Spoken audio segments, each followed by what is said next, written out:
എങ്ങോട്ട് അയക്കണ്ട. ആ കുട്ടിക്ക് ഖുർആൻ അള്ളാഹുവിന്റെ റസൂൽ എടുക്കുന്ന ദീൻ പഠിച്ചിട്ട് ഒരാൾ പോവാ. ഒരു മനുഷ്യനെ ചങ്ങലക്കിട്ടിരിക്കും ഇമാം ബുഖാരി ഉദ്ധരിക്കണ ഹദീസാ.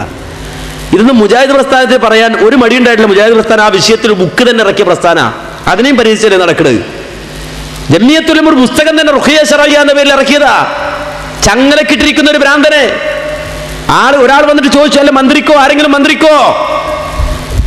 അള്ളാഹുവിന്റെ റസൂൽ അടുക്കൽ നിന്ന് ദീൻ പഠിച്ചു പോകുന്ന തൗഹീദുള്ള ആ വ്യക്തി അങ്ങ് ചെന്നു. എന്നിട്ട് ഓതിക്കൊടുത്തു, സൂറത്തുൽ ഫാത്തിഹ അങ്ങ് ഓതിക്കൊടുത്തു. ആ ഫാത്തിഹ അങ്ങ് കേട്ടു. ആ ഭ്രാന്ത് ബാധിച്ച് ചങ്ങലയിൽ കിടക്കുന്ന മനുഷ്യന്റെ ഭ്രാന്ത് മാറിയെന്ന് ഇമാം ബുഖാരി ഉദ്ധരിക്കുന്ന ഹദീസിലുണ്ട്. ആ ഫാത്തിഹ ഓതാൻ അറിയുന്നവൻ തന്റെ കുട്ടിക്ക് ഒരു പ്രയാസമുണ്ടായി, ഓതിക്കൊടുക്കൂ.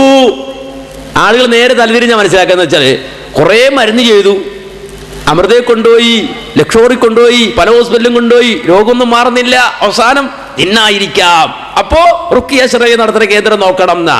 അല്ല, എന്ത് പ്രയാസം ഉണ്ടല്ലോ ആദ്യം ഓതാനാ പറഞ്ഞത്.